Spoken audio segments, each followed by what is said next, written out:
So I'm gonna give this episode a negative 5 out of 10. That's progress. We can't be mad. Charlotte had one boy and no ruffles. Come on, progress. Carrie had a stingray sitting on top of her head, baby. I was confusion. I don't understand. And let me tell you something personal about me. I got beef with stingrays. You understand? Stingrays took away one of the greatest people that ever walked this planet, and that is Steve Irwin, baby. I got beef. Real life beef with stingrays. How dare you wear a stingray on your head? A taxidermy stingray at that. Girl, I said it was rolled up on the sides, baby. Girl, the hat was doing a praise dance in the front. It was like, it was like very excited about being on her head. I can't stand when people are mean or rude to service people. I've never worked in service because I don't have a disposition for it. Because I can tell you where to put your extra set of silverware, Pam. Here go Mr. Magoo. Yeah, you're a champ. Good job, buddy. No wonder Brady in therapy. Yeah, champ, you got it, buddy. What? Baby, did she sell it? Did she sell her self-respect to pay for the classes where she met Naya? Is that what the deal is? Because Miranda don't have no self-respect, baby. It's gone. Charlotte is talking to the art guy, and the art guy basically offers her a job. And I'm like, girl, say yes, please, okay? Because, girl, you need a storyline that does not involve Harry's yam, okay? Like, I just don't get it. Remember last season when she was about to give him a BJ, and then the little girl walked in and she told him that the daddy had cancer in his yam? And that thing took me down. Like, girl, your daddy got cancer in his yam, girl. He got penis cancer. We got to go see about it. She is obsessed with his penis. Girl, you got to get you something to do. I am not the person that does not respond to veiled shade from an old person just because they old. Baby, I'm going to meet you where you at, okay? And if you going low, I'm going to sit on Satan's lap, baby. I'm not about to play with you old ass lady. I was a concert pianist, but when I had children, I rearranged my priorities. She was giving poor unfortunate souls, baby. I was like, girl, shut up. Hey everybody, thank you so much for checking out this video. It's your girl LB and Blue. Welcome to my channel, Watch With Me LB, where we give you fun, fresh, and funny rants, reviews, and recaps on our favorite movies and TV shows. I'm gonna start them with her now because she's a disruption. She wants to be a star. I'm gonna I'm talking about you. So I'm gonna start the videos with her now so she can, let you see her Tina Turner haircut, God rest her soul. And then hopefully we can move on without disruption. Okay, say hello to your cousin. Say hello. Say hello. Say hello. Well, now you want to be shy now. Okay, all right. We made it to episode 3 of And Just Like That. This episode was a little tough for me, but that is par for the course. Okay, that is a golf term. If you haven't, please subscribe to my channel. Don't forget to hit the bell for the notifications. And if you are so inclined, I would love it if you would like this video as well as share this video so I can grow my little baby channel. Okay, thank you. If some of y'all saw my community post on the page today, look at my voice. It came back. It's the Twinings lemon and ginger tea with a hot shower. That's why I'm still sweating because I just got out the shower like 2 minutes ago. And I'm like, I'm back. Here I am. Okay, so let's go ahead and talk about this episode. So, because I got some questions, comments, concerns, and confusion. So let's go ahead and jump on in. Episode opens up and Carrie is having breakfast with Jackie from her podcast. She gives him a signed copy of the book because he was saying that he wanted a signed copy of the book when it came out. It's out now. I don't know why they thought that we needed to know that Jackie has GI issues because he gets the bubble guts and he has to run off to the bathroom to take a shit in these people's bathroom. So hopefully he bought some poopery, but if not, then he just gonna blow everybody out the bathroom. She's sitting there waiting on him to finish his situation and she sees Enid, her old boss from Vogue, and Enid kind of shady, you know what I'm saying? And she's like, oh yeah, I saw it was you. I saw the highlights in your hair and all them colors or whatever, and I thought it was you, but I didn't want to say nothing. Carrie's like, well, why you didn't want to say nothing? And she's like, well, I didn't send you a condolence card. I was so sorry to hear about what happened, and I'm suffering a loss too. And then Carrie was like, well, girl, who died? And then she was like, me. Basically, she equated her being asked to retire from Vogue and Condé Nast as a death. And I'm like, it's not the same. It's not the same thing. Like at all. Well, apparently Enid has this newsletter that is very popular. Carrie asked Enid to mention her new book in her newsletter, and Enid is like, girl, I can't do that because if I do it for you, then I'm gonna have to do it for everybody. And then Carrie was like, but everybody don't have a book. So Enid is like, I'm starting a magazine called Vivant. It's French for alive. And Carrie's like, oh, that's great. And so Enid is like, yeah, girl, because it's for people our age. And Carrie was like, bitch, what you had said? Our as in me and you in the same group together? Now, I don't know how old Enid's supposed to be, but I know she is older than Carrie. Had that been me, I'm asking for clarification, baby. Do you mean women who are knocking on and who have crossed on into the valley, into the mountaintop of menopause? Who's your target demographic? She ain't asked for it, she just took the shade and shut up. Now we are over there with LTW, her husband, and Charlotte and her husband, and they are doing the ultimate rich people flex, which is sending your children away to sleepaway camp. And I know there are sleepaway camps that aren't for the mega wealthy, but that's not what I'm talking about. You know, you already know what time it is. You know these people got money, you know they got coins, and I feel like that's like a flex. It's like, you know what? I need a break from being a parent. I'm gonna let you go socialize, go get your independence, and we're gonna send you to sleepaway camp. So they put their children on a bus, and as soon as the bus pull off, all the parents are like, yes! As a mother, I totally get that, but also as a person who watches way too much true crime and who knows how toe up this world is, baby, I could never. Like my oldest son, his part of his chores are to go get the garbage can from off the corner and put it back on the side of the house. I be looking, because baby, I done seen a true crime story where a little boy went to go put the garbage can by the curb and he ain't never come back home. Okay, hey, I'll see you in 5 weeks, son. Not in the woods. Sleepaway camp would have to literally be next door to my house, and I would also have to go to sleepaway camp. I don't want to make it sound like I'm a helicopter parent. No, I'm really teaching my children to be independent, but they gotta be independent with me. It's a very nuanced situation, y'all. Charlotte looked very cute and prim and proper and rich. Okay, she just had on a classic button-down shirt dress kind of situation with some gold heels and a bag to match. She ain't had no damn ruffles on. They must be listening to me. Now, Lisa Ty Wexley had on layers and stuff. She had on like a scarf, and like she was dripped out in LV, baby. Louis Vuitton had said, put me in, coach, okay? I wasn't a fan of that. Like, had she taken the scarf away and let me see some neck? I don't like when people cover their neck. I just feel like it's untrustworthy. I ain't even gonna lie. If I can't see your neck, I feel like you hiding something from me. Like, why are you putting it up? Like, it's not even cold outside. We live in Louisiana.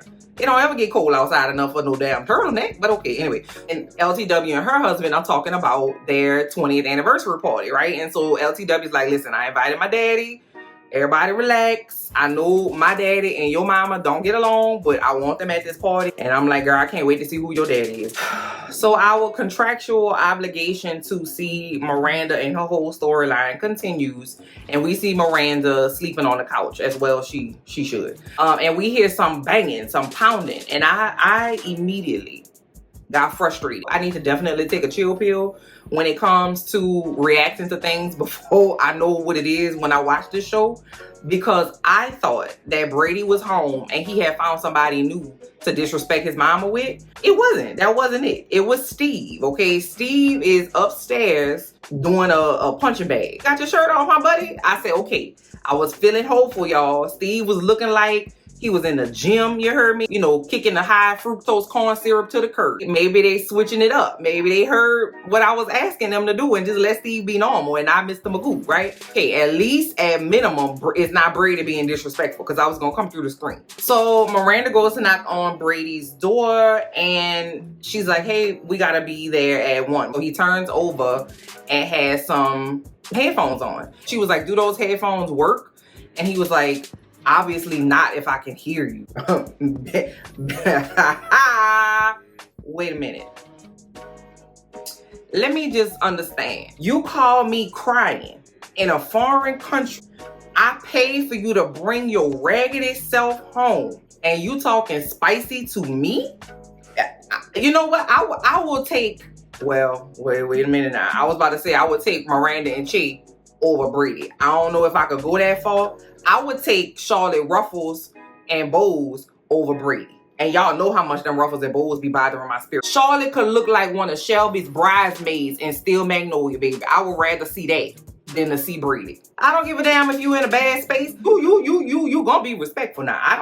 I'm gonna calm down because I'm starting to stutter. Let me chill. She goes in a bathroom, y'all, and she's getting ready to like brush her teeth and start getting ready, and she closed the door, and I swear to you, it was like she went from being the Miranda in and just like that to the Miranda in the original Sex and the City, because the look on her face, like exasperation and annoyance, and she was like, fuck. Like she was frustrated with everything.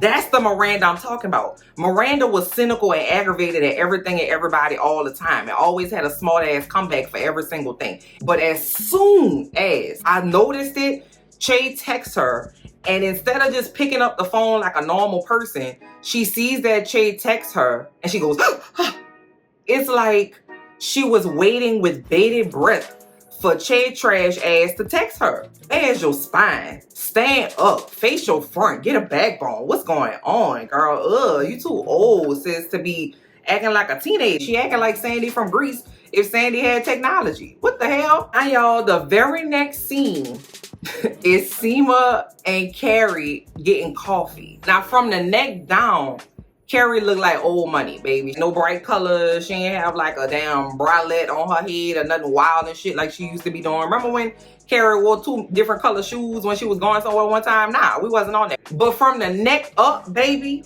Carrie had a stingray sitting on top of her head, baby. I was confusion. I don't understand. And let me tell you something personal about me. I got beef with stingrays. You understand? Stingrays took away one of the greatest people that ever walked this planet, and that is Steve Irwin, baby. I got beef.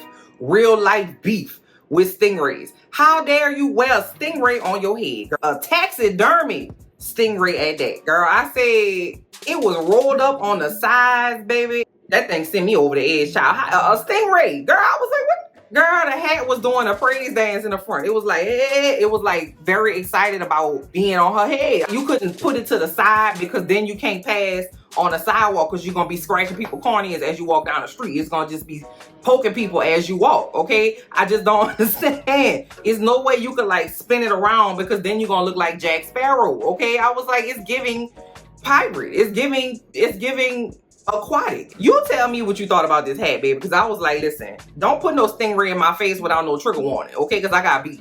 So anyway, Carrie is telling Seema about, you know, Enid, and Carrie's like, am I old? Like I'm working still. Like I'm not retired. And Seema was like, nah, sis, nah. We not seniors. We're sophomores, okay? We not there yet. I'm still working. You still working. We still cute. But then when Carrie tells Seema that it's Enid, the lady from Vogue, Seema is like, baby, scratch that. You got to do what you got to do to get that book in her magazine, baby, because it's about business. And she was looking cute. Baby, Seema had on like a cute little like jumpsuit kind of thing with like really cute gold jewelry. She had like an ear cuff thing on. She was looking, baby, Seema don't miss. And you know her hair was popping.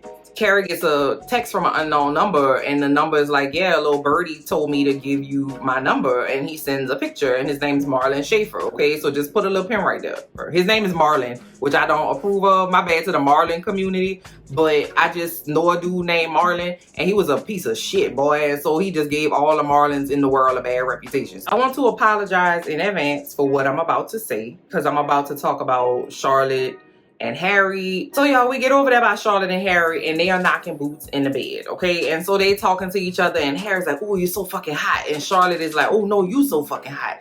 This is hot. And I'm like, y'all are doing the missionary style. I'm saying it might be hot in the temperature, but it ain't hot like sexy because Charlotte got clothes on. And, you know, I love my boy Harry, but it's Harry. It wasn't doing it for me. And, you know, I'm a creep. So if it ain't doing it for the creep factor, then it just wasn't doing it. Charlotte says, do you want to finish on my boobs? And Harry's like, what? It's not even my birthday. And she's like, yeah, it's like your birthday and Christmas and Hanukkah all rolled into one. Shut up. Having like a conversation. Like, I'm going to Trader Joe's later. You want me to pick you up something? Shut up. And so Harry finishes on Charlotte, and Charlotte is like, ooh. Literally, that's not an exaggeration. If you watch it, if you're not watching the show, she literally said, ooh. And Charlotte is like, it ain't nothing come out. And Harry's like, what? Next thing smoking, Charlotte telling all her business at lunch. I don't know nobody like that. When I was married, which was for a full decade, I feel like, give or take, I don't know, child, I wasn't really there. I was there, but I wasn't, no. Anyway, it's certain things you just don't tell everybody at a table over lunch. Top it off, she got a bow on again. I don't want to hear you telling all your business about your husband semen with a bow on your chest, girl. And normally, he finishes inside of me. And so because it was a special treat, because the kids were away, I'm like, God damn, you giving people context? They don't need that. Just quit telling your business. Then y'all, Carrie says, so it was Casper, the friendly cum. Don't you remember the other day when Carrie couldn't say the word vaginal suppository or something, but she's sitting there over hash browns talking about cum? Shut up! Because one day you just too prudish to even say the word vaginal. Then the next day you talking about cum and jizz at the table? What kind of shit is that? So Miranda said, that sounds great because, you know, having sex and not having to worry about jizz is great, right? That sounds great. And so Carrie says, you know, jizz is like an over. I'm like, bitch, you didn't want to say vaginal yesterday. You have a vaginal. And you ain't even want to say it in your ripe old age of 412. But you sitting at this table in this very nice restaurant over sparkling lemon water saying jizz 52 times in a row to land a punchline for a joke that was not funny. Y'all gonna have to help me. I don't understand. It's oversharing for me, baby. Where are the boundaries at? I'm gonna refrain from giving you the details about the rest of the scene because there was a bunch of like cum jokes and like slut shame and like jokes about liking mayonnaise. And I'm like, listen, it's a group of white people at a table. And I know y'all know people call y'all mayo. Okay, I know y'all know that. Maybe y'all don't. Maybe they didn't. Oh, it just was weird. I don't know. It's not even worth it. So there was a nice scene with LTW and her husband. They're meeting after work for a nightcap and they're talking about how excited they are that the kids are away and they don't have to like, you know, they can hang out after work like olden times. And she's like, oh babe, thank you so much for sending out the invitations to the anniversary party for me. I appreciate it. And so it was a nice little scene where he was trying to be supportive of her. And then they start talking about how he was going to run for alderman, but decided not to because he didn't want to, you know, he knows that if he has to run and campaign and actually do the work of alderman, that most of the child caring and home care is going to fall on LTW, and LTW got shit to do. So now we back over there with Charlotte and Harry. They are at the doctor's office. They're trying to figure out where Harry juices and berries at. Now, he's like, yeah, you have retrograde ejaculation. And so instead of when you ejaculate, it goes into your bladder and you're not out the chute. And so Harry says, well, why did it do that? And then Charlotte immediately says before the doctor can answer, is there any way to fix it? I'm like, shut up. We trying to learn about retrograde ejaculation, girl. Shit. So we don't know why I do that. They're like, yeah, you got to start doing Kegels. Okay. And Harry's like, oh, yeah, I know Kegels. I eat Kegels at High Holiday. And I'm like, you eat Kegels? What? And then Charlotte was like, no, boy, not Kegel. And I was like, what the fuck is Kegel? So then I had to do my Googles. Okay. Charlotte and Harry teaching me all about the Jewish cousins. Okay. I done learned about challah bread. And now I'm learning about kugel. But it's noodles and it's like a casserole, but it's sweet. And I was like, what? Because in the pictures, when I Googled it, it didn't look like it would be sweet.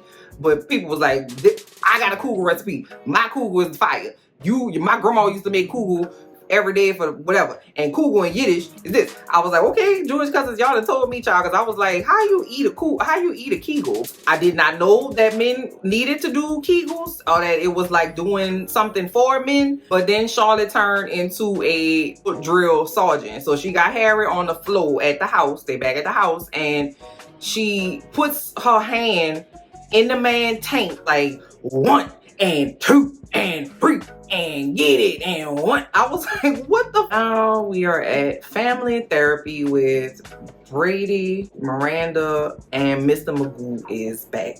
They sit down on the sofa and the therapist says, okay, who wants to start? And before she can finish that, Brady's like, I'm gonna go.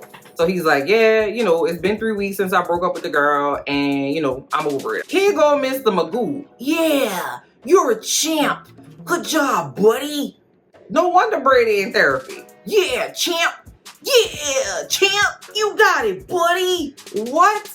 Brady says something that I thought was very interesting because when he mentions that she was sleeping on the couch, she was like, I'm fine with it. And he was like, you're not fine with it. Like, that's not you. Like, this is not you. Steve says, you know, me and Miranda, we keeping it separate. We don't want to put you in the middle. And Brady was like, I'm fucking in the middle. Like, we all live together. And finally pipes up and says, we both want to be home for Brady. And I feel that, like, wanting to be there to support your child. However, Brady is 47 years old. So you don't have to stay in the house for the child because you ain't got no child.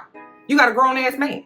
So then Brady is like, just so y'all know, I'm not going to start college in the fall. And then Steve immediately was like, that's okay, buddy.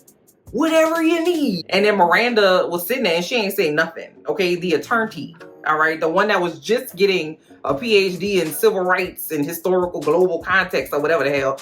And Brady's like, I know you got something to say. Go ahead and say it. And Miranda's like, nope, I'm good. Why? Isn't that the place to say it? Immediately goes to Carrie's house or goes over there with Carrie and start venting to Carrie.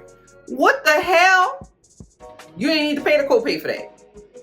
That was a waste of time. Theirs and mine. So Miranda and Carrie are on the way to go see Che in her new apartment. Miranda's telling Carrie about what happened in therapy, and Carrie's like, well, why you didn't say anything? And Miranda's like, well, I blew us up and we all know it. So she's basically saying like, I don't have the right to say anything because I blew up our family. Nah. Parents fuck up, okay? Because they're humans. That doesn't give you the right to stop parenting because you made a mistake somewhere. Miranda doesn't say anything about this major life decision that her child has made. Now, children deciding to not go to college, it's whatever. It's not, I take that back. It's not whatever, but it happens all the time. And some children are not, they don't want to go to college, right? Okay, you don't have to go to college. Cool. What is the plan though? Are you taking a gap year? You gonna work? What's going on? Are you gonna go get a trade? Which I highly recommend because baby, these trades people out here making coins. Shout out to the trades people, okay? Because y'all out here getting it, okay? Miranda will want to discuss that. This fake ass Miranda is like, nope, I'm good. So they get to Che's apartment. Miranda and Carrie walk through the door. They sitting on the floor and, you know, they start to make some jokes about how it's page 42 in the IKEA catalog, and they make some jokes about gentrification and subletting and something, I don't know, child. Che and Miranda start to make out, and Carrie and Lyle are just kind of sitting there like, okay. And while Carrie and Lyle are talking, he tells her that, you know, he used to be a hairdresser and he, you know, in Beverly Hills, and he did all these celebrities' hair, and telling her about how he met Che, and Che tells Miranda that Lyle is gonna stay at the apartment and sleep on the couch, right? And so when Carrie and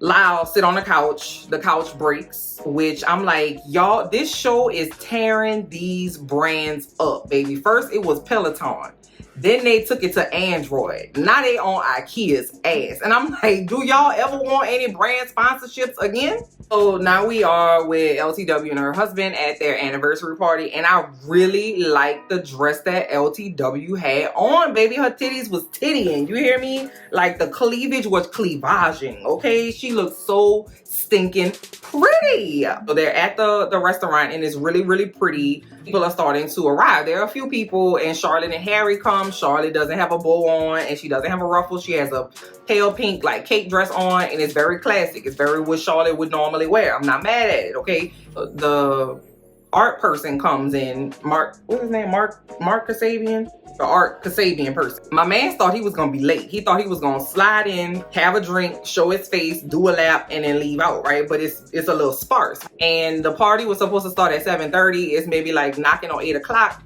and he is one of only a few people there. And then here go her mother-in-law, Mother Wexley, Mommy Dearest, talking about, I've been here since 7:15 and not so much as an hors d'oeuvre. Why you got to be that way? And why LTW never said nothing to her? Maybe she's trying to keep them children in that will, baby. I don't know. But I cannot stand snobby, rude people. I am not the person that does not respond to veiled shade from an old person just because they old. Baby, I'm going to meet you where you at. Okay? And if you going low, I'm going to sit on Satan's lap. Baby, I'm not about to play with you, old ass lady. Y'all, LTW's daddy is at the party. LTW's daddy is Billy D. Williams. Billy period, D period, Williams period, still look good. Baby, don't give me no Billy D with a sport coat on and some slacks now, being charming, smiling at me with winking his eyes and shit. Girl, I will throw it all away. He's shady too, okay? He got the same kind of energy as LTW's mother-in-law, but he's just a little more smooth with it. He's an artist, right? He's a creative. Because her husband is a banker, he always throwing shade, and it's a little more palatable than LTW's mother-in-law, who fussing at the caterers because they keep passing around the same hors d'oeuvres to her. Bitch, it's 7 people in here. What you want me to do? I can't stand when people are mean or rude to service people. The service people don't need that kind of energy. You know how hard it is to work in service? I've never worked in service because I don't have a disposition for it. Because I can tell you where to put your extra set of silverware, Pam. Anyway, so LTW is texting people like, girl, where you at? Like, the party about to start and you're not here. And the people are like, girl, we on vacation. What you talking about? So the husband looks in his email and he never pressed send on the email rollout. I'm not even gonna hold you. I am the queen of forgetting to press send. In my mind, baby, I press send. I sent you that message 2 days ago and your ass is taking a long time to respond. But in that situation, I feel like that's a little different than a text message. Okay, so LTW is rightfully pissed about that. Charlotte is talking to the art guy and the art guy basically offers her a job. And I'm like, fucking right, yes. Girl, say yes, please, okay? Now I know that Charlotte relishes her role as a wife and a mother. If they are old enough to go to sleepaway camp and have you not attend to their every whim and every need, then obviously they are old enough for you to go ahead and go back to work at an art gallery. Can you do 20 hours a week, baby? Go ahead and get out the house and do something for yourself so you have a storyline. Girl, every storyline for Charlotte involved Harry Dick, and I'm just confused. Remember last season when she was about to give him a BJ and then the little girl walked in and she told him that the daddy had cancer in his yam, and that thing took me down. Like, girl, your daddy got cancer in his yam, girl. He got penis cancer. We got to go see about it. She is obsessed with his penis. Girl, you got to get you something to do. Lisa Tyler Wexley realizes that she forgot to order their anniversary cake, right? And so that just sends her mother-in-law in a tizzy. Shall I tell you why I never forgot to order the cake? Because I baked them all myself. I hope you burn your wrist on the oven rack, okay? I was a concert pianist, but when I had children, I rearranged my priorities. She was giving poor unfortunate souls, baby. I was like, girl, shut up. God damn, y'all mean? Y'all are mean, baby. Y'all Thanksgivings and Christmases must be a hot ass mess. Okay, so then Lisa Tyler Wexley gets mad and is like, you know what? Fuck that. My husband running for city alderman, comptroller, or whatever. And he's like, I am. And she's like, hey, you are. Congratulations. It's going to be good. And I'm like, well, why would she do that? Because she just had told him, because she got a documentary that's about to come out. So they going to get like an au pair or something. Like, what they going to do? I don't know how that served her and then helped him. Because he said that, whatever, child. I don't know. So now, unfortunately, we back over there with Che and Lyle and Miranda and Carrie. And they sitting on their bed because they ain't got nowhere else to sit. And they talking about Lyle and Che when they got married. He commented on my last, and just like that recap, about how Che was so mad that Miranda didn't tell them that they were married. And now Che wants Miranda to sit on their bed with the whole husband that they currently married to and still communicate with, and eat Chex Mix and drink beer. Che is trash, boy. Che is trash, boy. Lyle is talking about some girl that they both used to sleep with, and Che is talking about they were poly warriors or poly. Che convinced Lyle to push the boundaries of their relationship, and if you couldn't push the boundaries, then Che wasn't the one. So happy wife, happy life. Lyle says, yeah, that's when I experienced my first pegging. What? Like, I don't know. It just seemed very forced. Like the way they said it, it was like, okay, we have to have this really, risque conversation, y'all. So what topic can we throw in here today? I know, pegging. Carrie was like, all right, I'm about to go. Okay, as well she should. So Miranda and Che went to walk Carrie downstairs to her somewhere, child, in the wilderness. I don't know where they walked her to, but anyway, so they came back upstairs and Lyle was asleep in the bed, and they were like, well, what are we gonna do? It was like they just couldn't understand how to wake a man up and tell him to get out of their bed. So anyway, so they go to sleep, and then Che wakes up and starts to get all spicy with Miranda, and then Lyle wakes up and wants to get in on the action, right? And so Miranda realizes this and looks over and is like, and she's like verbally trying to work out whether or not she's okay with this. Like, yeah, this is kind of hot and da-da-da-da. And then Che was like, it's getting less hot the more you talk. Bitch, I'm trying to work out whether or not it's my choice, baby. You don't get to tell me whether my choice is hot or not. Because last episode, you had them women ogling over this child. And in this episode, you trying to peer pressure somebody into having a threesome, telling them verbally working out whether or not they want to have a threesome is less hot. So that's like peer pressure. It's like, oh, I better shut up and do what they say because I don't want to be not hot, because obviously we know Miranda's a 12-year-old right now. Miranda is like, yeah, let's do it. So she is trying to get in on the fun, and Che and Lyle are like, bitch, we actually don't need you. Che and Lyle was getting after it. And Miranda was like, I want to get in. Can I get in? Can I have a kiss? It was like she was like a spider monkey riding on Che back. And I was like, girl, there's any other time for you to be like, I don't think Che really get down with me the way I think Che gets down with me. It would be that. Baby, I know that's not how threesomes work. Because it's thrice of y'all. 3. Uno, dos, tres. On deux, trois.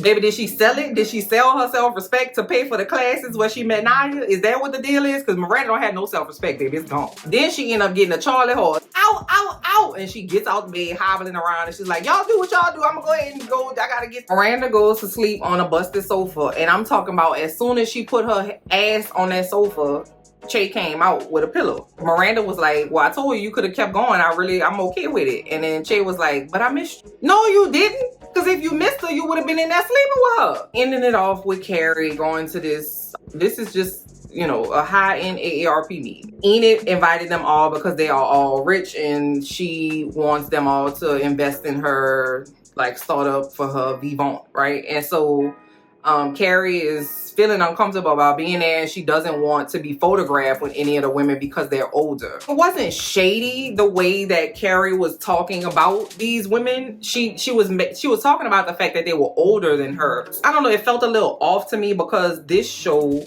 is supposed to be about women who are aging and the fact that they are vibrant, and you know, just because you're older doesn't mean you just like a thrown away person, right? But that was the same thing that Carrie was doing. It was like, I don't want to be here with these old ass ladies. All these women are there and she sees Enid and she's trying to get her to plug the book, but Bitsy interrupts and is like, girl, what you doing here? Blah, blah, blah. So it turns out Bitsy is the person that sent Marlon, the guy from earlier in the episode, Carrie's number. And she's like, girl, I'm trying to hook you up. She's like, girl, in order to get over somebody, you got to get under somebody. He got a big old dick. I ain't gonna be before you long. Okay, I'm just trying to tell you, he got money. He got a place in the country. He got a place in the city. And his yam be touching the flow. And Carrie is like, listen, I need you to plug this book. And then Enid is like, listen, I need you to give me some money. Give me 100,000. I'll plug your book. You do what you need to do. I accept PayPal. You got the coins. Don't even play in my face. I'm gonna scratch your back. You scratch my back because it's business, okay? And so that's how it goes. And I'm like, baby, one day, I'm telling y'all to this day, like right now, I'm gonna have $100,000 to just PayPal somebody. So Bitsy had sent Carrie a picture of Marlon, a picture of his yam, okay? And it was like a stock image, baby. It was so clear. It was like somebody took that thing with a high definition, high pixelated camera. Carrie takes the picture with Enid and Gloria Steinem, and Gloria Steinem leaves, and then Enid is like, let me see the picture. I want to make sure it's okay. With scrolling, and she sees the yam, and she's like, this is my man's yam. Why is there a picture of my man's yam in your phone? And Carrie's like, oh no, because Bitsy told me, like, she was trying to hook me up and I didn't want to do it because I could never date a man that old. And so that's when they get into the, like, the you scratch my back, I'm gonna scratch your back. And then that was the end of the episode. It really is unfortunate, bro. I get that this is like supposed to be like mindless TV. It's not like a 60 minutes documentary. It's not Super Soul Sunday, you know what I'm saying? But I still feel like if we have been following these characters since we were younger, like this has been 25 years. Shouldn't we start to learn about who these people are now? What is their motivation? Why are they making these decisions? The very first scene of the episode with Jackie, him having the shits, what did that add to this story? I ain't need that, right? We don't know nothing about these ladies. That's new. We just know they stupid and they be wearing dumbass hats. So I'm gonna give this episode a -5 out of 10. That's progress. We can't be mad. Charlotte had one boy and no ruffles. Come on, progress. Comment down below and let me know what y'all thought of this episode. I can't wait to talk to y'all. Y'all always have so much to say. I love talking to y'all in these comments, baby. Y'all be letting it rip. Okay, let me know what y'all thought about this episode and I'm gonna talk to y'all later. Bye.